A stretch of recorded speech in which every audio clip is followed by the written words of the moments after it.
Okay, I hope everyone's doing well at long last.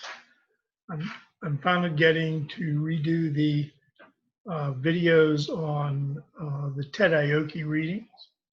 And so there'll be two. This is the first, and I guess you'll see that, putting my timer on. So I should have both of those done today and posted. So Ted Aoki was a Japanese-Canadian scholar at the University of British Columbia. He influenced a generation of Canadian curriculum scholars, including the authors of the Abundance book. He taught all three. I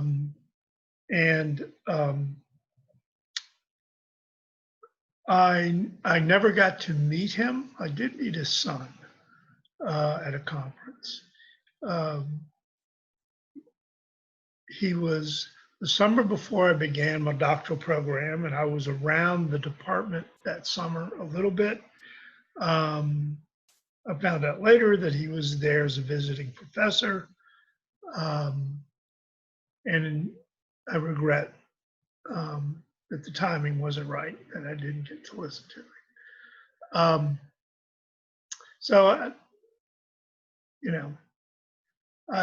I pay attention a bit to his work.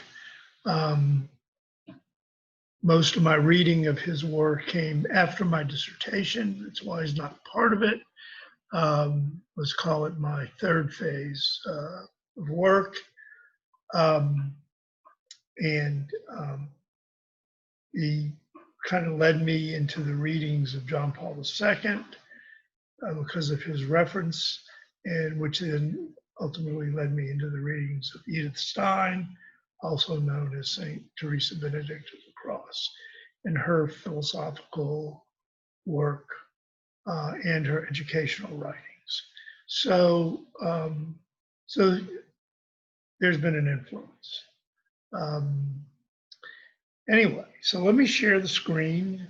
As you, I'm sure you realize there are two readings that are somewhat similar in a single gloss. So this gloss probably for most of you will be a bit longer than the others. Although y'all have done some really good writing, so I can't say that definitively.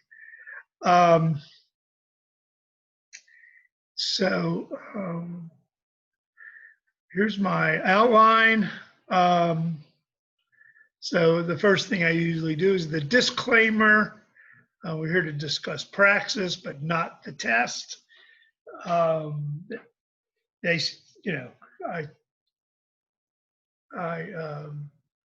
fault ETS for stealing that word, changing its meaning in many ways, because praxis isn't a test in that sense. And what the praxis test tests you on, I would not include in praxis as an activity. So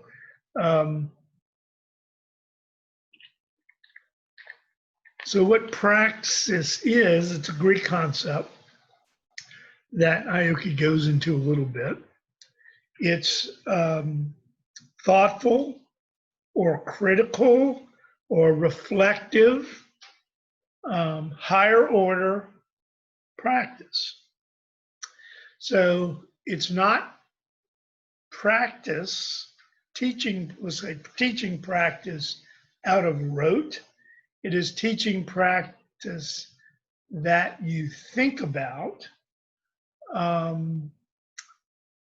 which in a true reflective practice environment where you're constantly reflecting upon your lessons, you're engaged in praxis. So many of you are already doing this or trying to do this, despite the fact of limitations that may be you may be under. Let's talk about implementation, instrumental action. You know, Aoki talks about instrumental action. I would, outside of recognizing what that means and what that looks like for you, in my gloss, I wouldn't overly focus on that part of the article, other than mentioning it and mentioning maybe how you're having to engage in some of that. Okay. So back when I first began writing about this,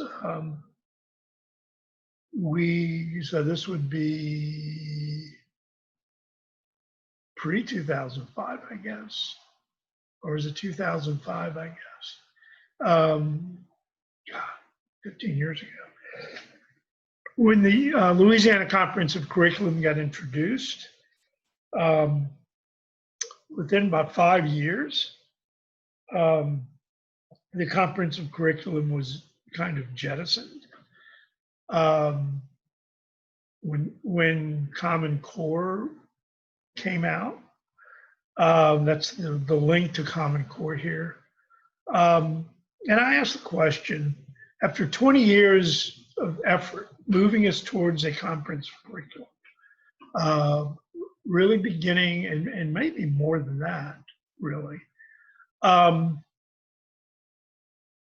really beginning with the first introduction, with the introduction of leap testing, which I believe was 89, 90.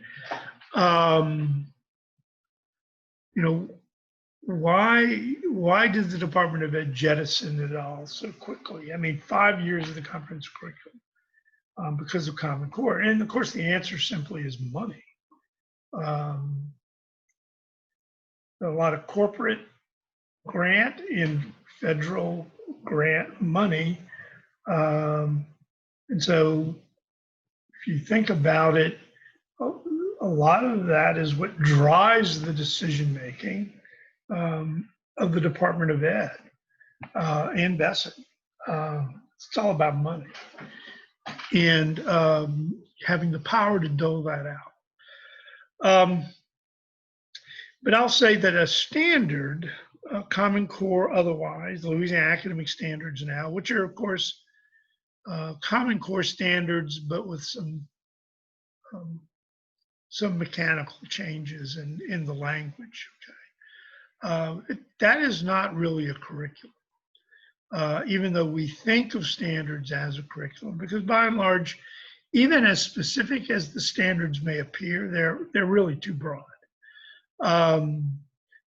It's what you do in your classroom that is the curriculum. And that was even true under the Louisiana Comprehensive Curriculum, because as Aoki points out, there's a difference between the curriculum as planned and the curriculum as implemented.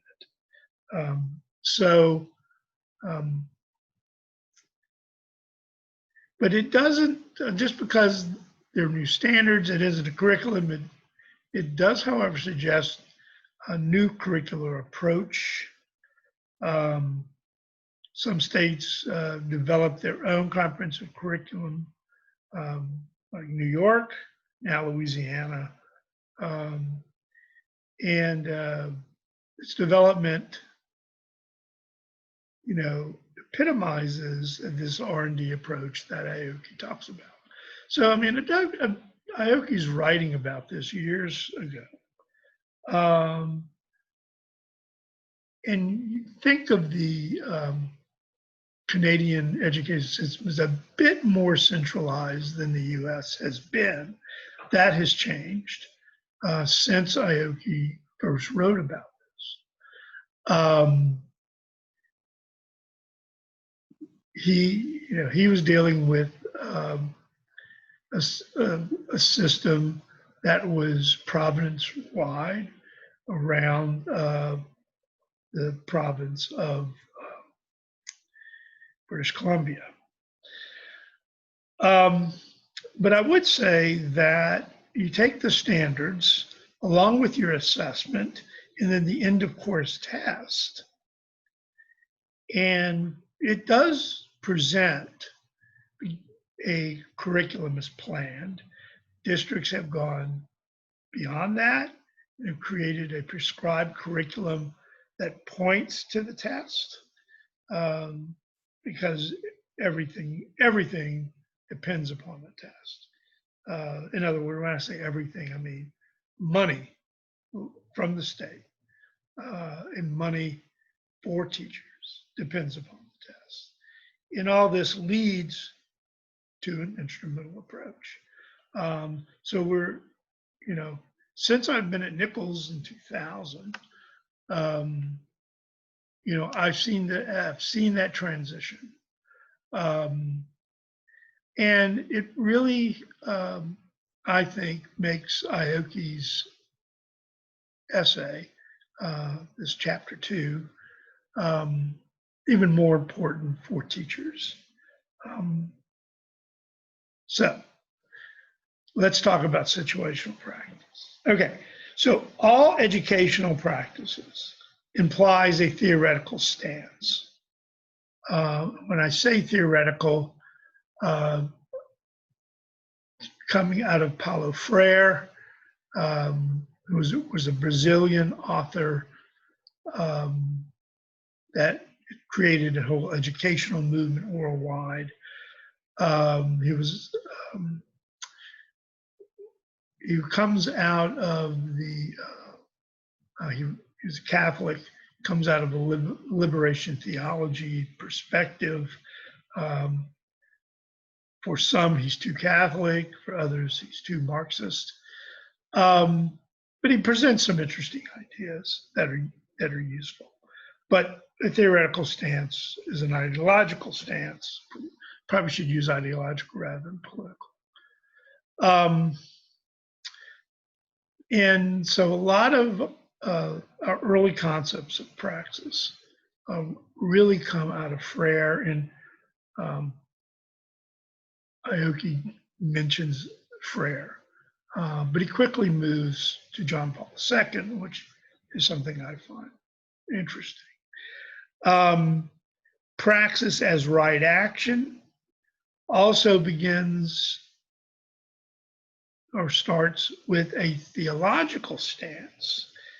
Okay, we see this in the Puritans, of those who have read the Puritan Origins article by myself and Doug McKnight in 504. And this is clearly something that John Paul II comes out of. And he has a book called The Philosophies of Praxis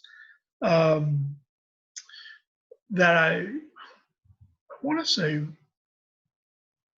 was his dissertation. I'm not sure if that's true. I think it derives from his dissertation. No, it's not his dissertation, but there are aspects of it are from his dissertation among some of his other early writings. So what makes John Paul II unique among popes, I guess, is he not only had a doctorate in theology, but he had a doctorate in philosophy, and his type of philosophy is phenomenology, which may or may not mean anything to you, but it's a particular philosophical perspective that focuses on human action in the world, okay? And his theology of the body, which is really a compilation of audiences, is a interpretation of the Bible, Old and New Testament, through a phenomenological lens. Okay, so the body has plays an important role in phenomenology, in its philosophy, as opposed, say, to logic and say perspectives coming out of Rene Descartes that largely come out of the mind, that follow, in a sense, follow a Ramus tradition. So it's bringing the body and the mind back together, if you will. Question then, how does one person engage with another person? Clearly, this is a theme similar to Huebner's. And so I ask, is it as an automaton or robot? Or is it as an embodied soul? As a human person that is animated spiritually, okay? Or do we just see human beings, and this would include our students, right, as mundane objects? Or do we view them with awe? And this is, again, and another important idea. Huebner talks about wonder, which I think is similar to awe, but I think awe is a little more intense. So do we see others? Do we view them with awe? Do we view them by their differing subjectivities? And so subjectivity is an important concept to John Paul II. And Aoki really seizes upon John Paul II's ideas about subjectivities. John Paul II, in the Theology of the Body, writes when he begins writing about spousal love, right? Or nuptial love, if you will, that one lives in that intimate relationship of a man and a woman in marriage. One should be living bisubjectively through the other, okay? Because you've become, from a theological perspective, you've become one body. And if you're not living that way, hopefully you're trying to move in that direction. And that is an important concept of intimacy because I live through my wife without losing my own sense of self, okay? And she lives through me without losing her own sense of self. We can see that as we build our relationships with our students,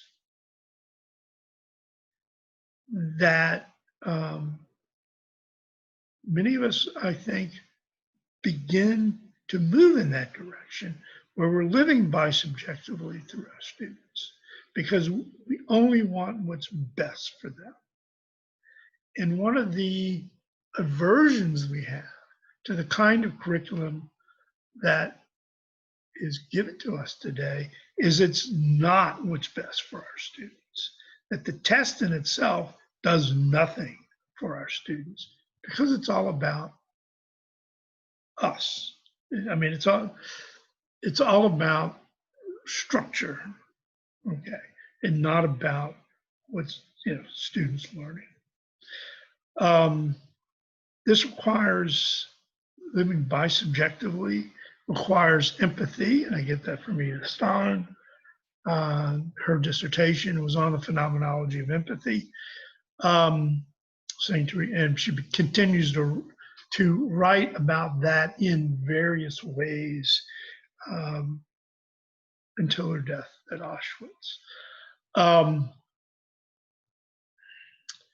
and I would argue that without empathy, there can be no learning. Right? So when let me sort of rephrase that. For education to be transcendent, okay, in the way that Huebner talks about it, empathy is required, and so does hope. Okay, so does hope. So many of our students, particularly those that live in poverty, seem to have lost empathy and have lost hope. And this is, I think, a really big challenge going forward. So Aoki talks about 3 assumptions, and I think he gleans this mostly from John Paul II, although I do think Frere influences him here. And as an aside, Aoki is a phenomenologist as well. I think that's what drew him to John Paul II.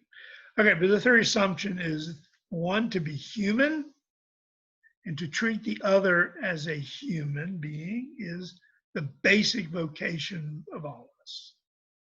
Okay, it's the basic vocation of all of us. It is our fundamental calling. And again, this is wrapped up to a broader calling to God, I think. So even if you don't believe in God, if you feel this way, it is a recognition, inherent recognition of some spiritual action in your life.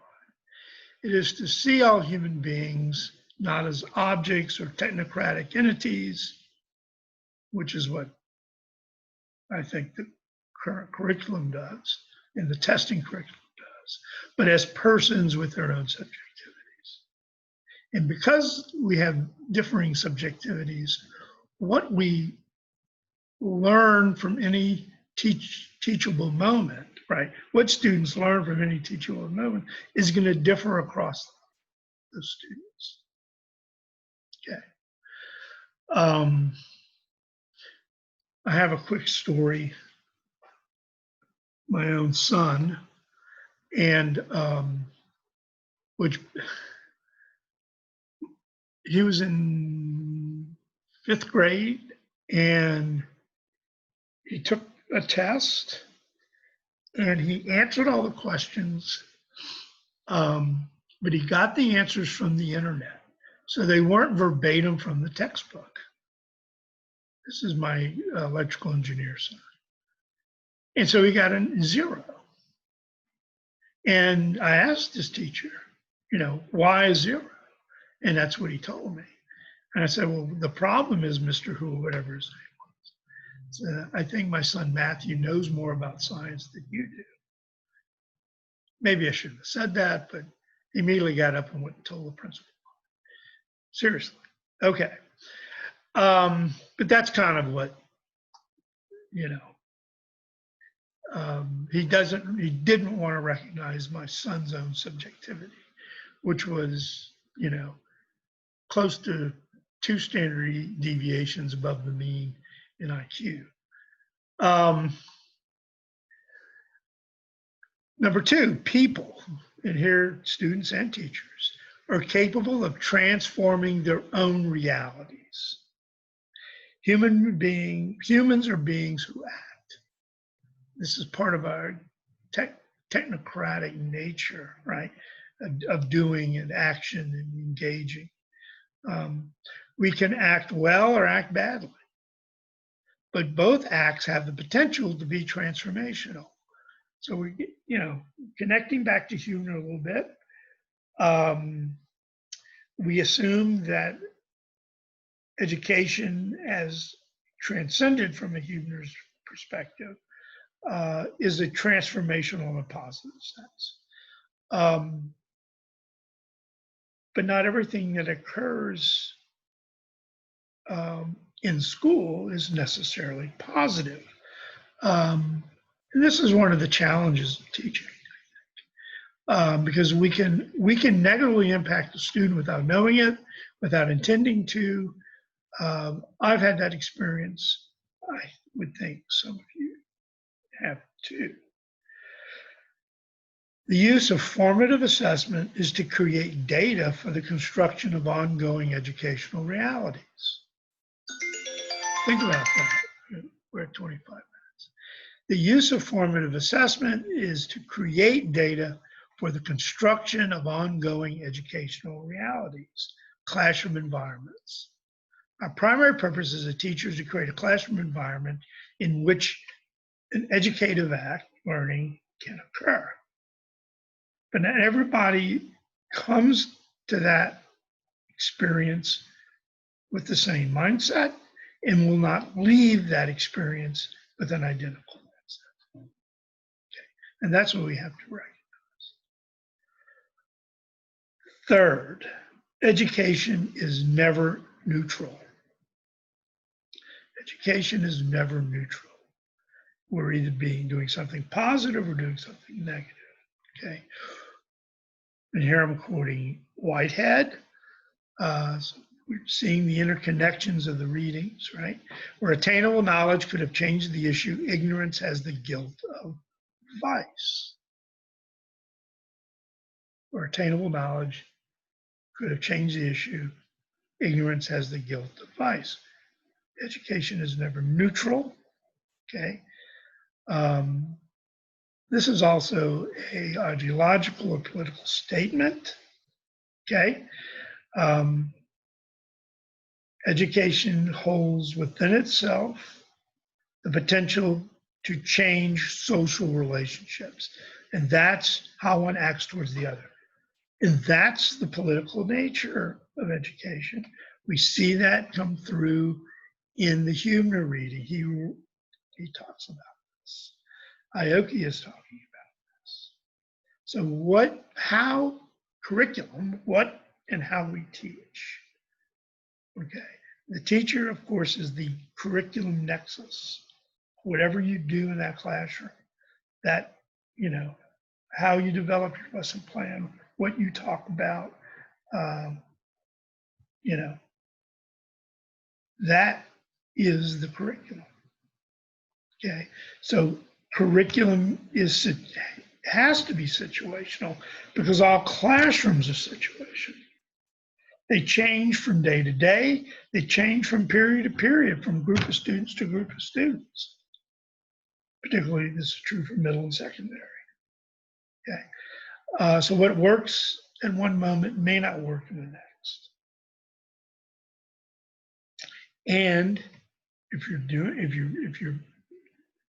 doing well, right? If you're engaged in good teaching and there's good learning, your students are going to change. Even in the course of a single lesson. Okay, we look for those aha moments for our students to reinforce that change, more so than what occurs on a test. I think we get much greater joy from an aha moment than we do from a better grade. Although we like that too. Okay, that's that is the first end of the first video. We'll talk, the other one won't be as long, and we'll talk a little bit more about Aoki and curriculum evaluation, so chapter 4. Thank you.